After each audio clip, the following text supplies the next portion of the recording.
ہم لوگ سنتے ہیں قرآن کریم کی ایک بڑی معروف آیت ہے، کل نفس ذائقۃ الموت، اور زیادہ تر ہمارے ہاں جب کوئی فوتگی ہو جاتی ہے یا کوئی اپنا رشتہ دار یا کوئی اس دنیا سے چلا جاتا ہے تو ہم اس آیت کو کثرت سے یاد کرتے ہیں، یا اکثر قبرستان اگر آپ جائیں تو وہاں لکھا ہوتا ہے، بہت سی جنازہ گاہ ہیں وہاں یہ عبارت لکھی ہوتی ہے، اور نیچے اس کا ترجمہ ہوتا ہے کہ ہر نفس نے موت کا ذائقہ چکھنا ہے۔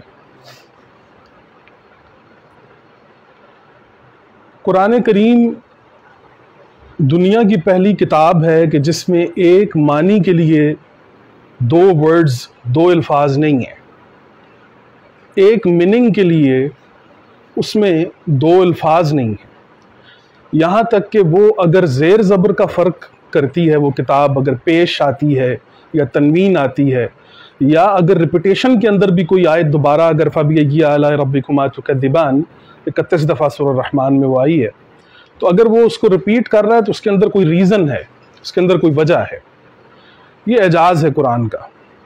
تو قرآن کریم میں دو الفاظ ہیں، ایک ہے لذہ اور ایک لفظ ہے ذائقہ۔ اردو میں ہم اسے کہیں گے لذت اور ذائقہ۔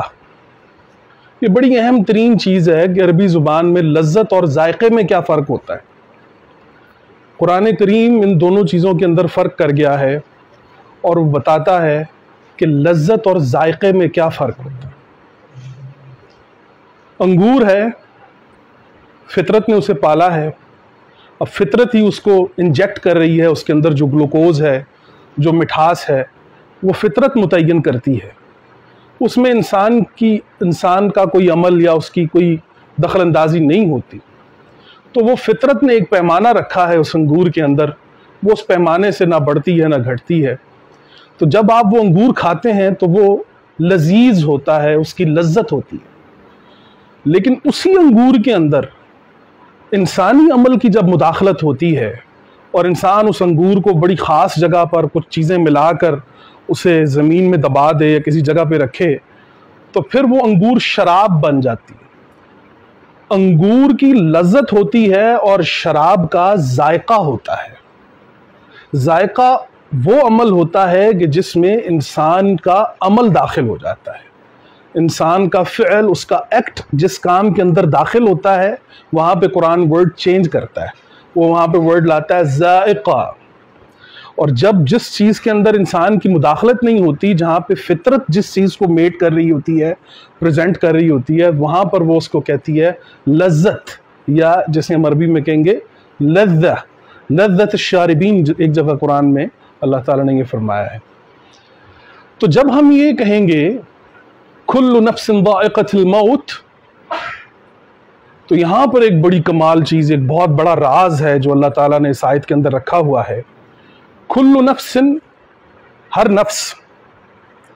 اب نفوس کے اندر جب یہ بات آئے گی تو یہ مذاہب سے بھی باہر نکل جائے گی، یہ ہندو، مسلم، سکھ، عیسائی کوئی بھی ہو، پوری انسانیت جب نفس کی بات آ رہی ہے تو نفوس سب کے ہیں۔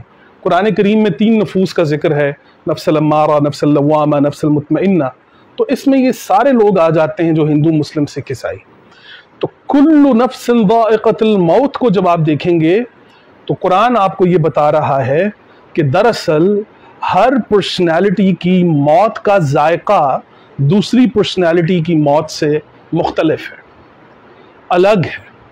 میرے مرنے کا جو ذائقہ ہے یا جو میری پرسنالٹی ہے وہ الگ ہے، آپ لوگوں کی الگ ہے۔ ہر انسان کی شخصیت دوسرے انسان کی شخصیت سے مختلف ہے۔ اسی ذائقے کا جو ماشاءاللہ استاد حضرات بیٹھے ہوئے ہیں، اسی ذائقے کے لفظ کا مادہ جو ہے قرآن کریم میں وہ ہے ذال واو قاف، ذوق جسے عربی میں کہتے ہیں۔ تو ذوق آپ جب اردو میں آئیں گے تو آپ کو پتہ چلے گا، جب ہم یہ کہتے ہیں کہ فلانے کو بڑی اس چیز کا ذوق ہے، فلاں کو بڑا ذوق ہے، بڑا شوق ہے، تو اس کا مطلب یہ ہے کہ آپ کا ذوق جو ہے وہ آپ کا ذائقہ متعین کرتا ہے۔ تو اللہ تعالیٰ نے جب قرآن کے اندر یہ کہا کہ کل نفس ذائقۃ الموت، تو دراصل آپ کے موت کا پیمانہ جو ہے وہ آپ کے ذائقے متعین کریں گے کہ آپ نے کن چیزوں کو اپنایا اپنی اس دنیا میں، اپنے افعال میں، اپنے اعمال میں، اپنی باتوں میں، اپنی لذتوں میں آپ نے کن کن چیزوں کو اپنایا۔ تو کل نفس ذائقۃ الموت، تو جو ذوق ہے انسان کا، جو شوق ہے، وہ دراصل انسان کی موت کا ذائقہ متعین کرتے ہیں۔ جو اللہ نے پیمانہ رکھا ہوا ہے وہ ہے ذوق۔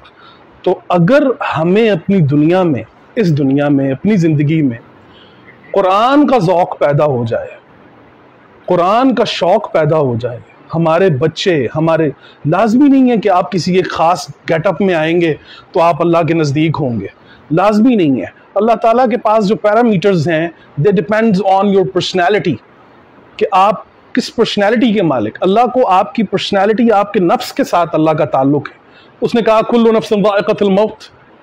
اگر اس کا کسی خاص طبقے یا کسی خاص جگہ پر کسی خاص لوگوں کے لیے کوئی بات ہوتی تو وہاں پر کوئی خاص بات ہوتی، خاص ورڈ ہوتا۔ دوسری اہم ترین بات جو میں آپ سے کرنے جا رہا ہوں، قرآن کریم میں دو الفاظ ہیں، ایک ہے والد اور ایک لفظ ہے اب۔ والد اور اب میں کیا فرق ہوتا ہے یہ بھی جان لیجئے۔ ما هو الفرق بین الوالد والاب، کیا فرق ہوتا ہے اب اور والد کے درمیان؟ وہ والد، وہ باپ جس کا اپنی اولاد کے ساتھ بائیولوجیکل تعلق ہوتا ہے، صرف وہ اس کے جسم سے پیدا ہوا وہ ہوتا ہے، وہاں پہ قرآن ورڈ لاتا ہے والد، یہ ہے بائیولوجیکل فادر۔ اور جہاں پہ ورڈ وہ چینج کرتا ہے اب، یا جسے ہم ابو کہتے ہیں اردو میں، تو وہاں پر وہ اس فادر کی بات کرتا ہے جس کا تعلق اپنی اولاد کے ساتھ آئیڈیولوجیکل ہوتا ہے۔ تو آج ہم لوگ والد تو ہیں اپنی اولاد کے کہ وہ ہماری جسموں سے پیدا ہوئے ہیں، لیکن ہماری آئیڈیالوجیز کے اندر بہت گیپ آ چکے ہیں۔ تو کوشش یہ کریں کہ آپ محض صرف والد نہ ہوں، آپ اپنی اولاد کے اب ہوں، جس طرح کہ یوسف علیہ السلام نے فرمایا وہ سورہ یوسف میں، اعوذ باللہ من الشیطان الرجیم، بسم اللہ الرحمن الرحیم، اذ قال یوسف لأبیہ یا ابتی، یوسف نے کہا اپنے اب سے کہ اے میرے اب، اور زیادہ قریب لے آئے حضرت یوسف حضرت یعقوب کو۔ تو وہاں پہ قرآن نے ایک بڑا کمال انداز بتایا کہ ان دونوں کے درمیان یہ نہیں ہے کہ یہ صرف والد ہیں، یہ اب ہیں، ان دونوں باپ بیٹوں کے درمیان ایک آئیڈیولوجیکل ریلیشن ہے جس کو قرآن پیش کر گیا ہے۔ اسی طریقے سے حضرت ابراہیم اور حضرت اسماعیل کی ریلیشن کو بھی قرآن جب پیش کرتا ہے تو انہوں نے آگے سے کیا جواب دیا؟ یا ابتی افعل ما تؤمر۔ تو وہاں پہ بھی انہوں نے اب کا ورڈ استعمال کیا کہ حضرت اسماعیل اور حضرت ابراہیم علیہ السلام کے درمیان جو ریلیشن تھا وہ آئیڈیولوجیکل ریلیشن تھا۔ تو اللہ تعالیٰ آپ سب کے دل پر تسکین القرآن نازل فرمائے، اور اللہ تعالیٰ ہم سب کو قرآن پڑھنے اور سمجھنے کی توفیق عطا فرمائے۔ اس کتاب سے محبت کریں۔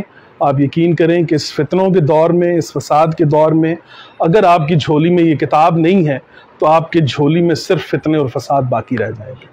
اللہ تعالیٰ آپ کی اولادوں پر، آپ پر اپنی رحمتیں اور برکتیں نازل فرمائے۔